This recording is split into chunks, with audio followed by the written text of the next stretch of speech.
Assalamualaikum warahmatullahi wabarakatuh. Gimana kabarnya semua? Semoga baik-baik saja ya. Yang namanya manusia ya diserang akhirnya melawan ya. Itu mungkin yang dilakukan oleh Bapak Jokowi sekarang ya, di mana begitu banyak terpaan isu, terpaan fitnah mungkin ya yang mengarah kepada beliau sekarang. Akhirnya Pak Jokowi melawan ya, terutama nyanyian Pak Hasto begitu ya yang sekarang ditangkap oleh KPK begitu ya. Jadi menarik untuk reaksi sebetul gimana videonya? Ini dia. Ya kalau ada fakta hukum, ada bukti hukum ya silakan. Artinya kan selama ini sering kali dikaitkan. Ya sudah sering kan pernyataan seperti itu, masa saya ulang-ulang terus. Ya, kalau ada bukti hukum, ada fakta hukum ya silakan. Peristiwa ini akan terus diteruskan untuk masa depan generasi yang akan datang. Beraninya di belakang doang, suruh ketemu untuk apa? Mari kita benarkan status kedudukan kita ini. Apa? Loh, saya tuh hanya ingin tahu, ini memang dimainkan kan, bahwa PDI Perjuangan ini, oh, jangan deh bohongi saya, TSM tuh berjalan. Aduh gila juga deh, masa maunya begini terus? Apakah peristiwa ini akan terus diteruskan untuk masa depan generasi yang akan datang? Kalau saya masih hidup, saya akan lawan. Tidak benar. Nah, mentang-mentang, oh kamu ini PDI ya ngono, wis ora usah. Ya enggak lah. Kalau gitu nyatakan dulu dong. Jangan digombang, saya bilang tadi ngambang. Seperti bapak saya itu, kami keluarganya minta secari kertas status. Bapak saya ini opo? Nggak berada yang kasih, nggak ada yang berani. Bapaknya saya lagi bilang gomblong nih negara Republik Indonesia. Beraninya di belakang doang.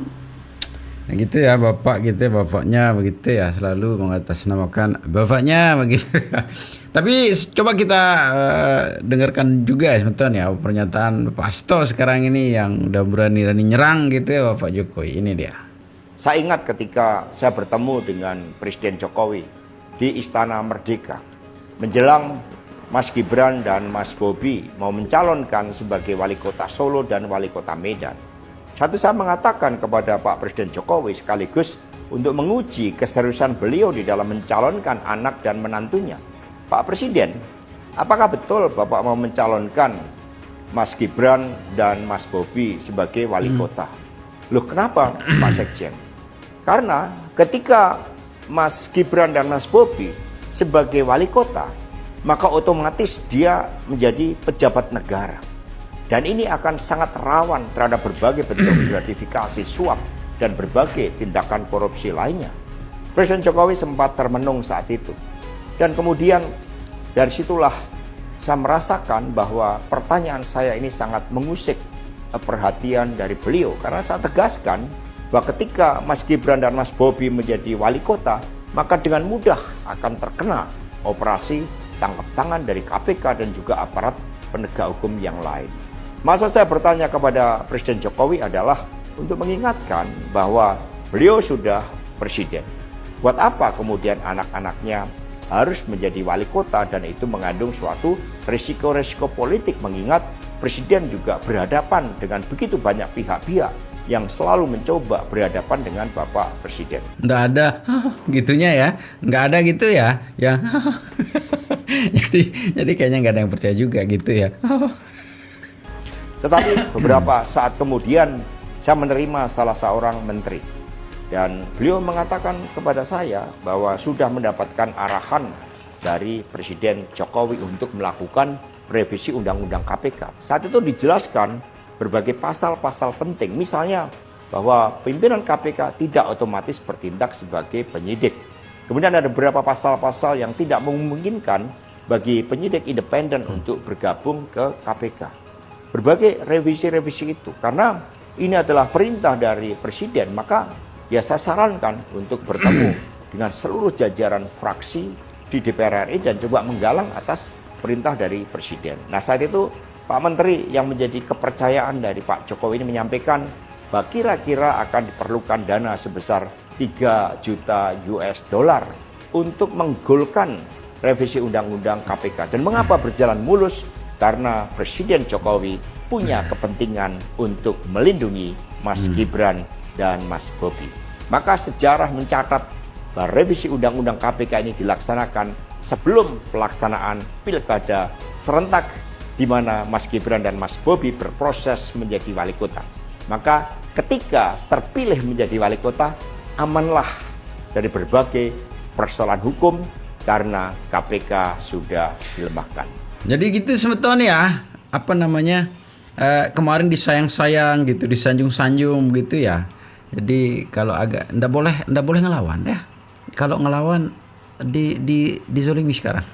Jadi dari keterangan saya yang saya pertanggungjawabkan secara hukum, secara politik, yang saya pertanggungjawabkan di atas Tuhan yang Maha Kuasa tentang kebenaran pernyataan saya ini, meskipun tanpa bukti, rakyat Indonesia bisa mengetahui bahwa pelemahan KPK dilakukan oleh Presiden Jokowi, kemudian dampaknya dituduhkan kepada PDI Perjuangan. Ini jawaban buat Mas Novel Baswedan. Terima kasih, tegakkan kebenaran, Satyam Eva Jayate, merdeka. Kalau kita lihat ya, kalau kita ingat nih statement-statement sebelumnya bahwa Jokowi itu tanpa siapa begitu ya, harus menjalankan amanat partai. Anda itu apalah partai gitu ya, yang mengutamakan sekarang partai. Sekarang saja yang sudah positif dipilih oleh rakyat diinstruksikan oleh partai untuk tidak boleh mengikuti tuh kegiatan yang di sana begitu.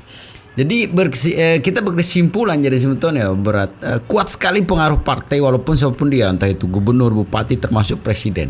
Apa yang disampaikan oleh Pak Hasto sekarang tentang pelemahan KPK lah, tentang inilah, kalau kita lihat dengan tanda kutip ya, itu kan pasti juga ada ininya, karena kita tahu sendiri juga kemarin begitu banyak juga kader-kader, termasuk ada juga keluarga ya yang terindikasi begitu ya korup juga gitu ya.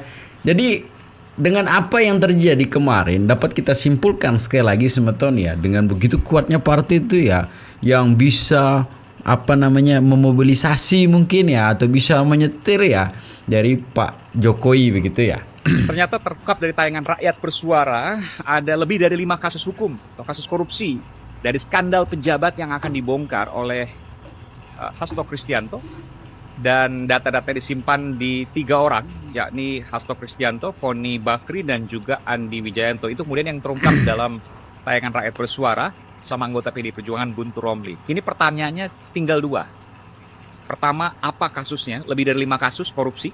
Kemudian yang kedua, kapan akan dibongkar? Jadi bukan terkait dengan kasus pribadi, aib pribadi dan lain sebagainya, bukan, tapi kasus hukum dan korupsi. Dan disebutkan juga, bahkan menyinggung Presiden ke-7 Republik Indonesia, Joko Widodo. Benarkah itu?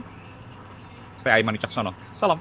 Mau rujuk nih, artinya itu kasus korupsi ya? Nggak ada kaitan sama keluarga? Penyalahgunaan kewenangan, kemudian juga penggunaan hukum sebagai alat untuk membunuh, menyerang lawan. Jadi bukan aib pribadi dalam artian bahwa kehidupan pribadinya, bukan PDI Perjuangan tidak tertarik untuk bicara isu-isu personal dan isu-isu pribadi seseorang. Tapi kita mau fokus benar-benar, kalau ini adalah serangan politik, maka ini kita akan bisa melakukan perlawanan politik.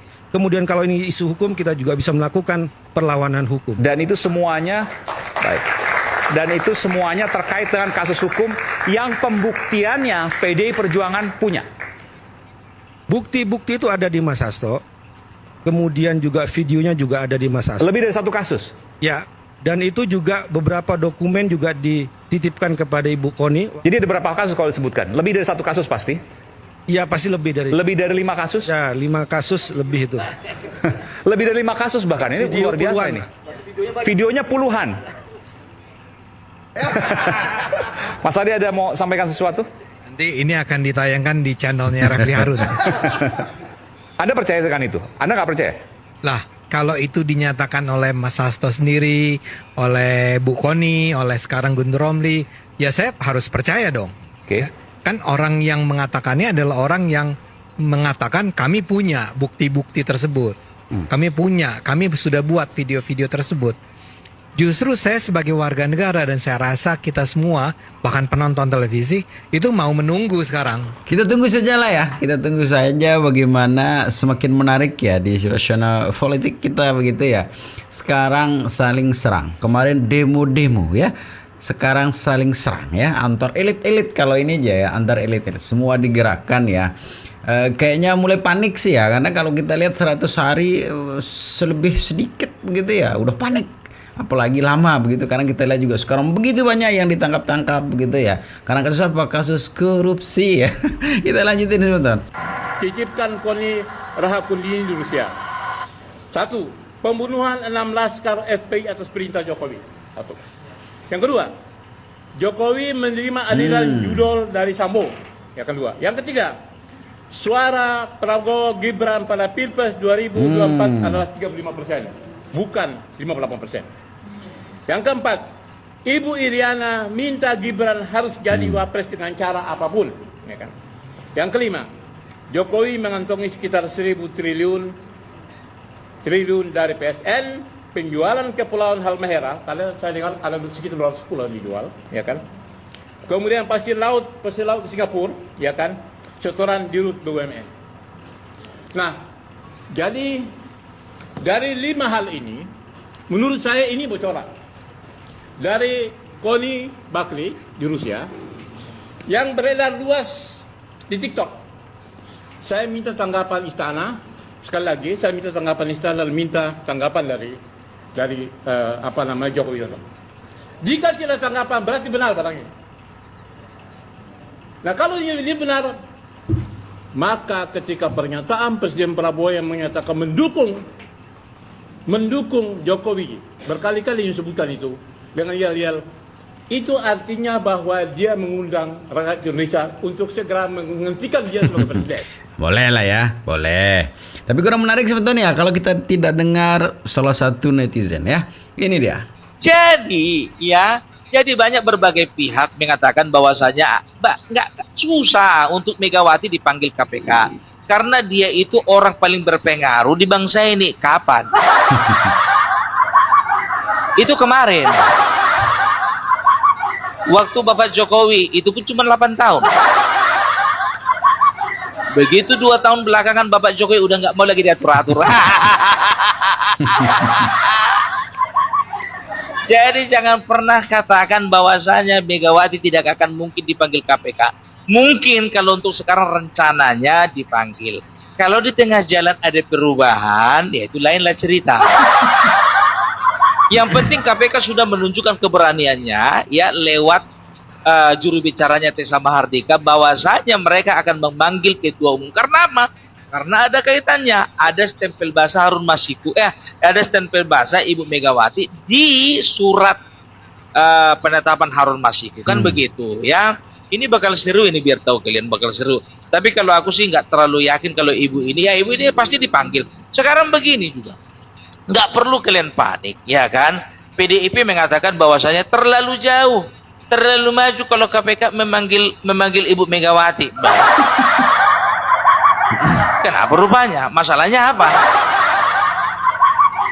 Kan cuma dipanggil.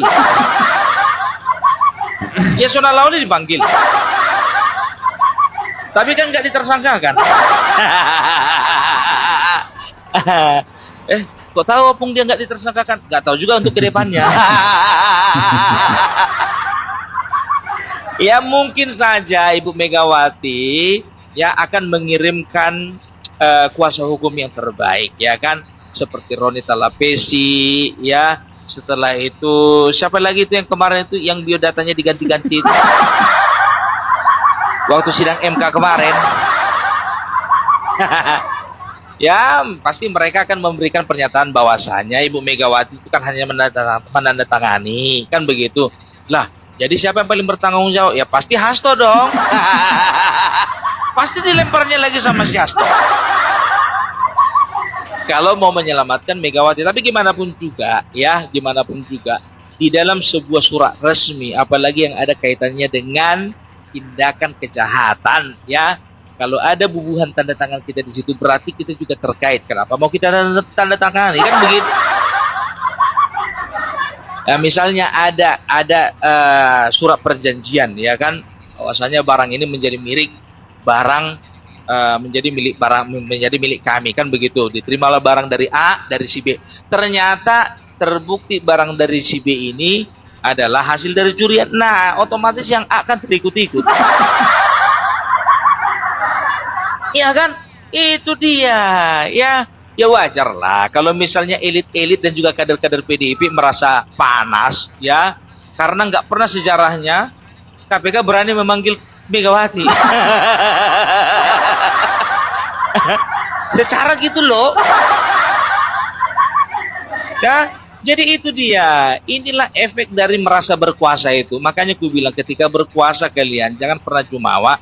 Ketika kalian tidak lagi berkuasa, jangan selalu merasa menjadi juara.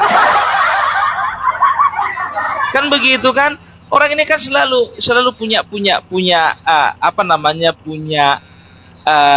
sikap hati dan juga memiliki tingkah laku seolah-olah mereka itu masih jadi juara.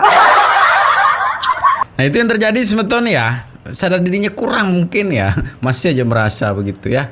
Padahal sekarang udah di mana-mana udah kalah semua gitu. Wajar lah ya Pak Jokowi ngelawan. Tetap jaga persatuan dan kesehatan sebetulnya ya. Assalamualaikum warahmatullahi wabarakatuh.